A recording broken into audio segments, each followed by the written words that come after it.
खुशियों की है जुबां, चल दे तू चल दे कारवां, वो है जहां लगती है जैसे आसमां, वो है यही वो रोशनी, तेजस्विनी तेजस्विनी तेजस्विनी तेजस्विनी तेजस्विनी तेजस्विनी तेजस्विनी। नमस्कार, तेजस्विनी में आप सभी का स्वागत है। हिमालय, पहाड़ों और उसकी नदियों की सुध लेने वाली, समाज के लिए समर्पित, महिलाओं के सशक्तिकरण के लिए समर्पित, गांधीवादी जानी मानी, और ऐसी गांधीवादी जिनको याद करेंगे लोग आने वाले बरसों में भी। आज की हमारी तेजस्विनी राधा भट्ट, दिखने में एक आम साधारण महिला, लेकिन आम कतई नहीं। संघर्ष, खासतौर से महिला अधिकारों के संघर्ष की संपूर्ण गाथा है राधा भट्ट। कम उम्र में ही विनोबा के भूदान से जुड़ गईं और भूदान के लिए लोगों को प्रोत्साहित किया। लंबे समय तक प्रमुख गांधीवादी सरलाबेन के सानिध्य में रहीं और आज भी कौसाने स्थित उनके लक्ष्मी आश्रम का सफलतापूर्वक संचालन कर रही हैं। आजीवन समाज सेवा के लिए प्रतिबद्ध राधा बहन भट्ट का संपूर्ण जीवन गांव और पहाड़ों की यात्राओं में बीता, जिनके माध्यम से राधा भट्ट ने खास तौर पे महिलाओं को उनके अधिकारों के प्रति सजग किया। गांधी युग के बचे हुए थोड़े से गांधीवादियों में प्रमुखता से शुमार किए जाने वाली राधा भट्ट हैं हमारी आज की तेजस्विनी। तो आइए मिलते हैं जानी मानी गांधीवादी और समाज सेविका राधा भट्ट से। बहुत बहुत स्वागत है तेजस्विनी में आपका राधा जी। धन्यवाद। ये बताइए कि इतनी सारी आप पदयात्राएं करती हैं, लगातार देश में भ्रमण करती हैं, तमाम आंदोलनों की आप अगुवा रही हैं, आप उसमें शामिल रही हैं, कैसे इतनी पदयात्राएं आप करती हैं? मैं सोचती हूँ पहाड़ के लड़की के लिए पदयात्रा करना कोई कठिन काम नहीं है, और ख़ास करके अगर मन के अंदर कोई मिशन हो, कोई जज्बात हो कि मुझे करना है, और जिसके लिए मैंने अपनी किशोरावस्था में ही सोच लिया कि मुझे करना है, तो उसके लिए पदयात्रा करना कोई कठिन बात नहीं है। ये बताइए कितने हजार किलोमीटर आप पदयात्राएं कर चुकी होंगी? अब मैंने गिना तो नहीं, हिसाब नहीं रखा, लेकिन मैं सोचती हूँ पूरे जीवन में अभी तक के लिए लगभग 60-70 हजार किलोमीटर मैं चली होंगी, मुख्य उत्तराखंड में और बाकी मैदानी हिस्सों में भी। मैं विनोबा जी के साथ भी भूदान पदयात्रा में थी, यूपी में थी और फिर आसाम में थी, और वहाँ भी कई दिनों, एक महीने तक मैं उनके साथ पदयात्रा करती थी। तो ऐसी पदयात्राएं बहुत हुई हैं। हाँ, और फिर बाद में भी कई बार हमने पदयात्राएं मैदानी भाग में भी की हैं और उत्तराखंड में तो की हैं। जी। तो राधा जी ये बताइए कि ये समाज सेवा की तरफ समर्पण, गांधीवादी विचारधारा की तरफ समर्पण, ये कैसे आया दिल में आपके? वो तो मैं कैसे जानूं कि क्यों आया मेरे दिल में, क्योंकि कोई व्यक्ति ने मुझे कहा हो कि अब तुमको ये करना है, ऐसा नहीं हुआ। हाँ, इतनी बात है कि मैं जब किशोर थी, माने मैं जब 8वीं 7वीं ऐसे पढ़ती थी, उसके आगे तो कोई पढ़ने नहीं दे रहा था। अच्छा। हाँ, लेकिन वहाँ तक एक आर्य समाजी विद्यालय में मैं पढ़ती थी, और वहाँ रोज़ हर सप्ताह में एक बार एक प्रवचन भी होता था, और वो स्वामी जी हमेशा कहते थे कि गार्गी और मैत्री जैसी तेजस्वी बनो। अच्छा। लड़कियों को ऐसा बनना चाहिए, ऐसा वो कहते थे। भले ही हमने उनको फिर उसी का जवाब दिया, हमने कहा तुम पढ़ने तो देते नहीं आगे को, तो कैसे बनेंगे? तो उनका नहीं, मैं तुम्हारी एडवोकेसी करूंगा, तुमको आगे पढ़ने दूंगा, ऐसा इस तरह से हुआ था। तो राधा जी आप तो बहुत एक उत्तराखंड के एक बहुत ही सुदूर गांव से आती हैं, बताइए ना उस समय का बचपन कैसा था और कितना मुश्किल था एक बच्ची के लिए आगे बढ़ना, फिर पढ़ने की जिद करना और फिर आगे चलते जाना? वो बहुत लंबी बात है, पर मैं ये ज़रूर कहूँगी कि मेरा गांव जो है वो अल्मोड़ा ज़िले के मल्ला सालम पट्टी के धुरका गांव में है, और उस गांव में उस समय कोई भी व्यक्ति अपने गांव से बाहर नहीं गया था। मेरे पिताजी पहले आदमी थे जो कि आर्मी में भर्ती हो गए थे, और दूसरा ये था कि जो स्कूल था वो वहाँ से 13 किलोमीटर या पता नहीं मील कितना उतने दूर था। तो इसलिए पढ़ने वाला कोई मतलब ही नहीं था। पर पिताजी चूंकि आर्मी में थे इसलिए उनको लगता मेरे बच्चे पढ़ें। उन्होंने सीखा था बाहर जाके। और लड़की के लिए शायद शुरू में उनके मन में नहीं था ऐसा लगता है, पर मैंने तो मैं गांधी के रास्ते में जाने वाली थी ना तो शुरू में सत्याग्रह कर दिया। अच्छा। हाँ, बस मैं खाना नहीं खाऊंगी और बस मुझे क्यों नहीं भेजते हो, भाई को भेजते हो, मुझे नहीं भेजते हो। तो मैं उसी समय पैर पटक पटक के उनको मैंने मना लिया और उन्होंने घर पर मेरे पढ़ने का इंतजाम करवाया। और फिर जब वो आर्मी में ये जो सेकेंड वर्ल्ड वॉर हुई थी उसमें वो गए थे। अच्छा। आसाम बॉर्डर पर जापानीज के साथ। तो फिर यहाँ उन्होंने हमको जहाँ हम बाद में पढ़े नैनीताल जिले में रामगढ़ जगह में। अच्छा। हाँ, वहाँ तो रखा। राधा जी, उस समय में तो ये सारा देश जिस प्रकार से मतलब आज़ादी के पहले का वो युग था और उसके बाद में किस तरह से आपने गांधी जी को कैसे समझा, कैसे जाना और कैसे वो एक कहते हैं ना कि एक लॉ लग जाना, वो कैसे हुआ? नीलम जी, मैंने गांधी जी को कुछ समझा ऐसा मैं नहीं कह सकती। इतना ज़रूर था कि हम जब छोटे थे तभी जो स्वतंत्रता सेनानियों को डंडा मार के जेल ले जाते थे तो हमारी सहानुभूति हमारी सब लड़कियों की और लड़कों की वो स्वतंत्रता सेनानियों की ओर होती थी। तो उतना गांधी को जानते थे, गांधी वाला है, वो टोपी पहनी है वो गांधी वाला है, ये हम जानते थे। पर गांधी का क्या विचार था, उनका क्या सिद्धांत था, उनकी क्या जीवन शैली थी, वो कैसा व्यक्ति को बनने को कहते थे, कुछ भी पता नहीं था। पर नहीं, एक बात थी मेरे मन में, मैं किशोर थी जब, शायद 14-15 ऐसे साल की, तो तब भी मैं सोचती थी कि पहाड़ की महिलाओं को बहुत मेहनत करनी पड़ती है। कोई जीवन नहीं है, कोई पढ़ने का मौका नहीं है, कोई खास कोई मनोरंजन का कुछ मौका नहीं है, तो इनके लिए कुछ करना चाहिए। ऐसा पता नहीं क्यों मेरे अंदर आया था। शायद अपनी माँ को देख के आ गया या चाची को देख के या गांव की स्त्रियों को देख के, ऐसे किसी को भी देख करके मेरे मन में आया। और तब मैंने सोचा कि मुझे समाज में कुछ करना चाहिए, शादी नहीं करनी चाहिए। ये मेरे मन में आ गया। और फिर आपने आजीवन विवाह नहीं किया? हाँ, नहीं किया। वो मैं अपने माता पिता को भी धन्यवाद देती हूँ कि उन्होंने जबरदस्ती धकेल के पालकी में नहीं बिठा दिया कि जाओ अपने ससुराल, ऐसा नहीं किया। शायद उसकी वजह ये कि आपका रास्ता ही कुछ और था। हाँ। तो फिर ये रास्ता लक्ष्मी आश्रम की तरफ मुड़ा और वो आपके जीवन में एक बहुत बड़ा पड़ाव था। पिताजी ही ढूंढ के लाए कि लक्ष्मी आश्रम एक जगह है जहाँ समाज सेवा की जा सकती है। और सरला बहन जी ने शुरू कर दिया था उसको। उन्होंने 46 में शुरू किया, मैं 1951 में के शुरुआत में 1 जनवरी को वहाँ पहुँची। तो इस तरह से थोड़े ही समय के बाद मेरा भी शुरू हो गया लक्ष्मी आश्रम के साथ इतिहास। जी, तो सरला जी तो हम जानते हैं एक ब्रिटिश महिला थी, लेकिन वो फिर आजीवन यहीं रही और आपको बड़ा सानिध्य मिला है उनका। किस तरह के वो पल थे, किस तरह का वो डिसिप्लिन था, किस तरह की वो सीख थी जो आपने वहां से सीखी? एक बात यह है, सरला बहन का अपना जीवन ऐसा था कि कोई भी उससे प्रभावित भी हो सकता था और करने के लिए प्रतिबद्ध भी हो सकता था कि नहीं मुझे ऐसा ही करना है। मेरे लिए तो कम से कम ऐसा ही हुआ कि सरला बहन इतनी निर्भीक थी। और उनकी निर्भीकता का जो मुख्य कारण था कि वो बहुत सच्ची थी, बहुत सत्यता थी। आपको मैं एक कहानी कहूँ उनकी। जी जी। उनका वो न तो जानवरों से डरती थी, जंगली जानवरों से, और न वो ऑफिसरों से डरती थी।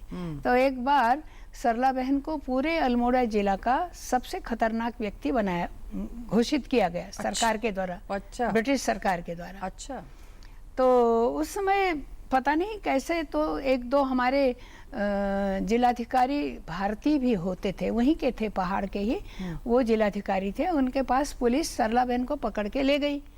कहा कि सर ये सरला बहन को हम ले आए, इसका वारंट कटा था, हम ले आए, ये है। तो उन्होंने कहा अच्छा। फिर उन्होंने सरला बहन को कहा, सरला बहन इंग्लिश में कहा कि तुम ब्रिटिश होकर के ब्रिटिश लोगों की खिलाफत करती हो, शर्म नहीं आती तुमको? तो सरला बहन तन के खड़ी हो गई और उन्होंने कहा आपको शर्म नहीं आती? आप भारतीय होकर के भारतीय लोगों के पक्ष की बात नहीं कर रहे हैं? और तो जिलाधिकारी को गुस्सा आ गया और उन्होंने कहा छोड़ो इसको, ले जाओ मेरे सामने से, मैं इसकी सजा लिख दूंगा। तो उनको ये डर नहीं था कि ये कुछ भी लिख सकता है, ये कुछ भी ऑर्डर लिख सकता है, सजा क्या लिख देगा, कोई डर नहीं था, मरने का भी डर नहीं था सरला बहन को जी। तो ऐसी महिला के साथ में रही। हाँ और मुझे सचमुच में लगता है कि बहुत बनाया उन्होंने मुझे। जी। मैं बचपन से थी, हिम्मती थी, बहुत श्रम करने वाली थी, जैसे पहाड़ की हर महिला करती है वैसा मैं पूरा श्रम कर सकती थी, बाद में भी करती रही, लेकिन जो अंदर से जो स्पिरिट दी वो सरला बहन ने दी। अच्छा, फिर ये जो स्पिरिट थी वो चलती चली गई और हमने देखा कि आप कई आंदोलनों से जुड़ी और उनकी आपने अगुवाई की। खास तौर से हम अगर याद करें तो जैसे चिपको आंदोलन में जो आपकी भूमिका रही, वो कैसे दिन थे और वो कैसा दौर था और कैसे याद करती हैं आज आप उस आंदोलन को? मैं याद करती हूँ, सर्वप्रथम मैं लक्ष्मी आश्रम में काम करते हुए ही एक गांव में गई थी और 5 साल वहाँ रही थी, और उन 5 सालों में मैंने कहीं से कोई आर्थिक मदद नहीं ली थी। गांव के लोग मुझे खाना खिलाते थे, उनके बीच में रहती थी, और उनकी महिलाओं ने सबसे पहले एक चिपको शुरू किया था। वो कहीं आता नहीं है इतिहास में। उन्होंने अपना जो जंगल था गांव का, उस जंगल को लेकर के उन्होंने उसको जो काट रहे थे दूसरे गांव के लोग, वहाँ उन्होंने धरना दिया था और उसको बचा करके उसको बहुत अच्छा जंगल बनाया था। तो मेरे मन में वहीं से शुरू हो गया था कि देखो ये कितना इस तरह किया जा सकता है, पहाड़ की स्त्रियां, उत्तराखंड की महिलाएं ये कर सकती हैं। और फिर 72 में तो फिर चिपको आंदोलन शुरू हुआ और हमारी सही में भूमिका गांव-गांव जाना। मैं पढ़ाती भी थी तो स्कूल के बालिकाओं, हमारा जो लक्ष्मी आश्रम का विद्यालय है उसकी लड़कियों को लेके गांव-गांव जाते थे। उसी से उनकी शिक्षा होती थी कि गांव में जा रहे हैं, जंगल कितना है, कौन कौन सी स्पीसीज हैं, क्या लोगों को महिला को कितनी दूर चलना पड़ता है लाने के लिए, और वो जंगल खत्म हुआ है तो कैसे हो गया, और जंगल अच्छा है तो कैसे हो गया। ये सब हम उसी समय देखते थे और लोगों को तैयार करते थे कि अपने ये जंगल तुम्हारा है, इसको बचाओ। जी, तो जंगलों की आवाज और हिमालय की आवाज राधा भट्ट, जानी मानी गांधीवादी, आज हमारे साथ है तेजस्विनी में। एक छोटा सा ब्रेक लेते हैं, तुरंत हाजिर होते हैं। आप देखते रहिए तेजस्विनी।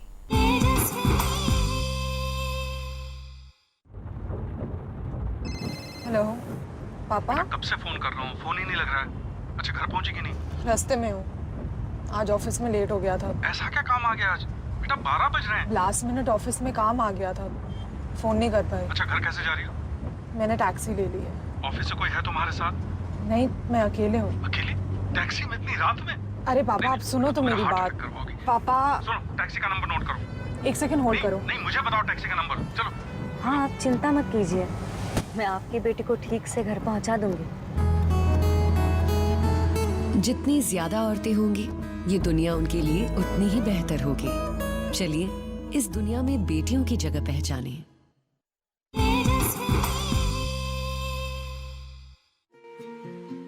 राधा भट्ट की सही पहचान महज एक गांधीवादी तक ही सीमित नहीं है। राधा भट्ट उन तमाम आंदोलनों की अगुवा नहीं है जो पहाड़ों, खासतौर से महिलाओं के जीवन से ताल्लुक रखते हैं।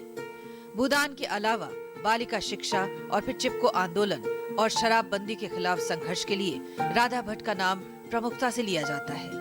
आज 84 साल की आयु में भी राधा बहन भट्ट का अपने मिशन के प्रति जज्बा कहीं से कम होता हुआ दिखाई नहीं देता। तो विभिन्न आंदोलनों से राधा भट्ट जुड़ी रही हैं। हमने चिपको आंदोलन का जिक्र ब्रेक पे जाने से पहले किया था। हम जानते हैं कि शराबखोरी एक बहुत बड़ी समस्या है पहाड़ों में, और ऐसा नहीं है कि आज नहीं है, आज भी है, लेकिन आपने उसके खिलाफ बहुत अलग जगाया है, महिलाओं को इकट्ठे किया है। तो ये काम तो काफ़ी मुश्किल है, मतलब ख़ास तौर से पुरुषों के खिलाफ उठ खड़े होना, और वो भी उनकी प्रिय वस्तु शराब को लेकर। सही बात है। और सरकार के खिलाफ खड़े हो जाना, क्योंकि सरकार को उसका राजस्व चाहिए। और वो जब हम कहते हैं, जब हम यूपी के अंदर थे, अभी तो उत्तराखंड में हैं, तो यूपी सरकार भी वैसी थी और उत्तराखंड सरकार भी वैसी ही है कि उनको राजस्व शराब से ही चाहिए। और कहेंगे तुम्हारा विकास करेंगे, और विकास के लिए जितना पैसा देते हैं उससे अधिक तो शराब से ले जाते हैं लोगों की जेबों से। तो बात यह है कि हमने सबसे पहले गरुड़ एक जगह है वहाँ से शराब का शुरू किया था। एक घटना घटी थी, हम एक छोटा क्लिनिक चलाते थे, उसमें एक महिला आई थी जो पेड़ से गिर गई थी, और जब मैं उसका ड्रेसिंग कर रही थी तो मुझे उसके मुंह से शराब की बदबू आई थी। तब हम उन गाँव में चले गए, उसको ट्रीट किया, वो अच्छी हो गई। तब हमको पता चला कि बहुएं तक शराब पीने लगी हैं। कैसे पीती हैं? घर से धान ले जाती हैं, वो दुकान में दे देती हैं, और दुकानदार उनको थोड़ा सा ऐसे पिला देता है। हाँ, वो सोचती हैं जैसे चाय से शरीर में गर्माहट आती है, इससे भी आती है। वो जानती नहीं कि क्या होगा, तो उसी करके वो पेड़ पर चढ़ी तो गिर गई, उसके हाथ पांव ढीले हुए होंगे। तो फिर हम गांव-गांव गए और हमको लगा कि ये तो बहुत भयंकर चीज़ हो गई है, और ये भी लगा कि बच्चे भी इसमें फंस गए हैं। तो तब हमने आंदोलन शुरू किया था, और वहाँ के स्थानीय लोगों को आगे करके।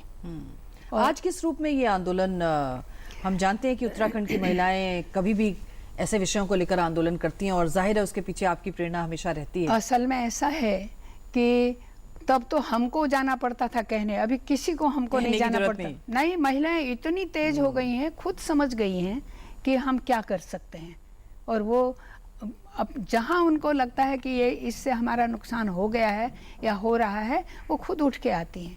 दनिया जैसी एक जगह में महिलाएं मेरे पास आई और कहने लगी चलो हम शराबबंदी का आंदोलन करते। महिला कह रही है मुझसे चलो।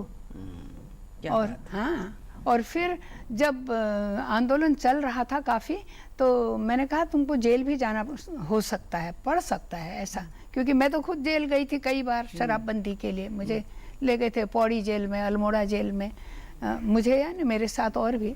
तो फिर वो महिला घर गई और जाके कहने लगी अपने घर में कि मुझे कल को गिरफ्तार करके ले जाएंगे, इसलिए पड़ोस वालों तुम मेरी भैंस को घास डाल देना, यहाँ घास रखिए, ऐसा करना।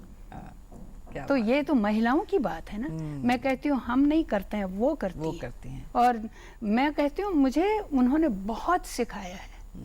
जो कुछ भी तेज है वो उनका दिया हुआ तेज है। मतलब ये जो तेजस्विनी हमारे सामने है वो उन्हीं का दिया है, उन महिलाओं का तेज शामिल है। बिल्कुल। विनोबा जी के साथ में भी तो आपने काफी, जैसे आपने कहा कि भूटान आंदोलन के दौरान उस समय के क्या आपके संस्मरण है विनोबा जी के साथ? क्या कहकर बुलाते थे वो आपको?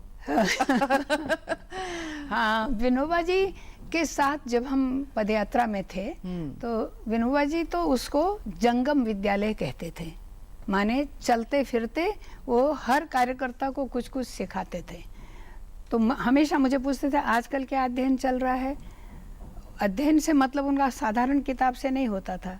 गीता पढ़ रही हो, उपनिषद पढ़ रही हो, या कोई और दूसरी ऐसी पुस्तक पढ़ रहे हो जिसमें ज्ञान है। और उनका बहुत विचार था कि लड़कियों को ब्रह्मवादिनी बनना चाहिए, तो वो हमको वैसा ही बनाना चाहते थे। तो ये उस समय की बात है। पर जब वो फिर अपने आश्रम में आ गए तो मैं तो तब भी जाती थी। मैं उनके साथ यूपी में लगभग 15-20 दिन पदयात्रा की थी, और आसाम में पूरा 1 महीना। तो फिर बाद में भी उनके आश्रम में जाती थी। वो जहाँ बैठते थे सामने बिल्कुल आगे से रास्ता था, तो वहाँ से हम लोग इधर आते थे। मैं इधर आती तो दूर से कहते थे देखो वो हिमालय आ रहा है। क्या उन्होंने मेरा नाम ही हिमालय रख दिया था। नहीं, आज भी याद करती हूँ, सचमुच में गजब के आदमी थे। और कार्यकर्ताओं को बहुत कैसे वो कार्यकर्ता को उत्साहित कर देते थे। एक बार कहने लगे मैं सुबह उठता हूँ ना, तुम लोग विष्णु सहस्र नाम पढ़ती हो, मैं अपने कार्यकर्ताओं के सहस्र नाम याद करता हूँ, सुबह को याद करता हूँ, उसमें तुम्हारा नाम भी है एक। और तो ये जो हिमालय आपको कहते थे, हम जानते हैं कि आप पर्यावरण के लिए और प्रकृति के लिए, पहाड़ों के लिए भी उसी प्रकार से काम करती हैं। क्या हालत आज देखती हैं आप पहाड़ों की, नदियों की? कहाँ पाती हैं इनको? देखिए, मैं उत्तराखंड की बात ज़्यादा कहूँगी, यद्यपि मैं पूरे हिमालय को जानती हूँ, त्रिपुरा से लेके कश्मीर तक सब जगह गई हूँ। सब जगह मेरे साथी हैं, सब जगह लोग काम करते हैं। पर मुझे ऐसा लगता है कि हिमालय के प्रति हमारे लोग सीरियस नहीं है। हिमालय को बहुत केयर चाहिए, और हिमालय बहुत बड़ी एसेट है हमारे लिए। बहुत, मैं कहती हूँ पूरा उत्तर भारत अगर हिमालय नहीं होगा, आप सोचिए क्या होगा, रेगिस्तान होगा। तो इस बात को, इस तथ्य को समझ करके विकास की योजनाएं बननी चाहिए, वो नहीं हो रहा है।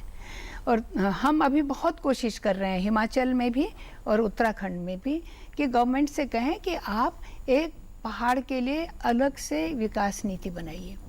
जो कुछ मैदान में बनता है वही वहाँ बना दें। बिजली चाहिए तो तुरंत से बांध बना दें। उस बांध को बना के नदी का क्या होगा, पहाड़ का क्या होगा, लोगों का क्या होगा? आखिर लोग तो रह ही रहे हैं वहाँ, पीढ़ियों से रह रहे हैं। तो ये सब बात को नहीं सोचा जा रहा है, ये सबसे बड़ा दुख है। और हमने खूब कोशिश की है समझाने की। हमने अपने उत्तराखंड सरकार को भी बहुत समझाया है।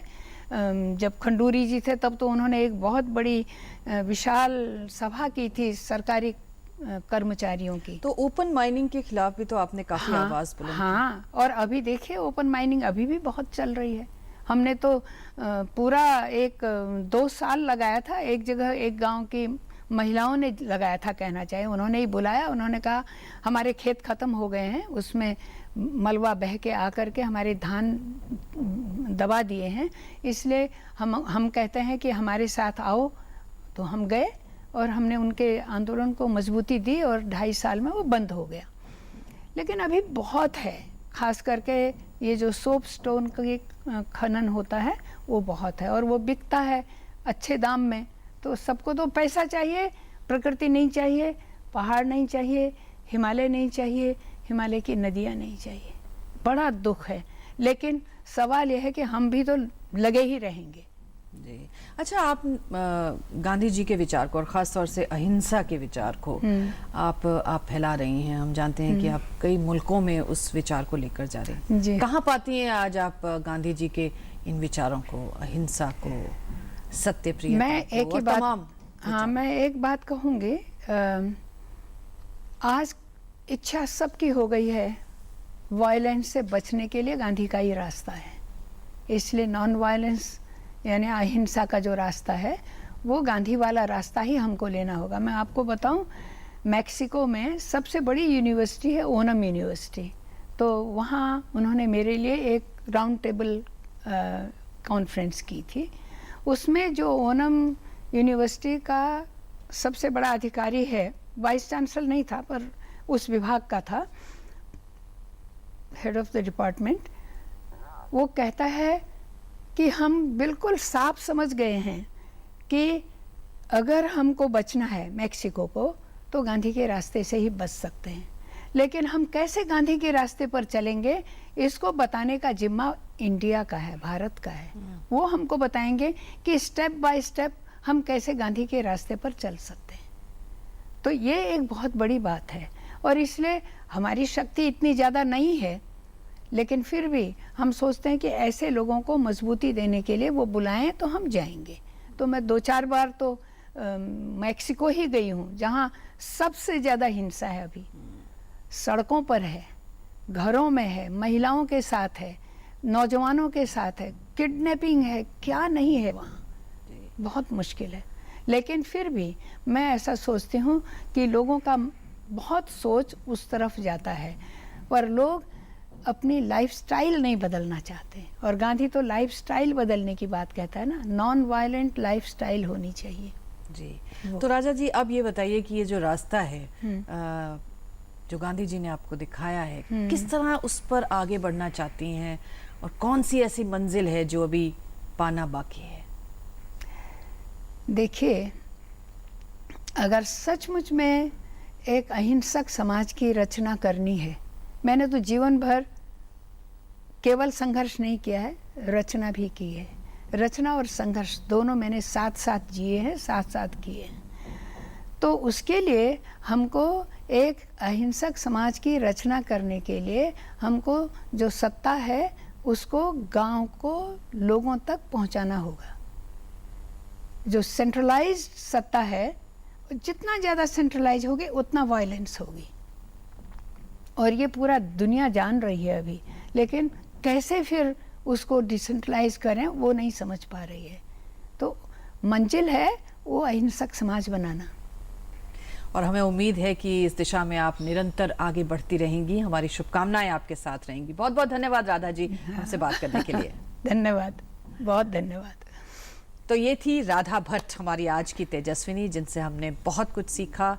किस तरह से दृढ़ इच्छा शक्ति से आप जीवन के रास्तों में आगे बढ़ सकते हैं, ये हम इनसे सीख सकते हैं। अगले हफ्ते एक ऐसी ही और तेजस्विनी से आपकी मुलाकात कराएंगे। तब तक के लिए इजाजत दीजिए। नमस्कार।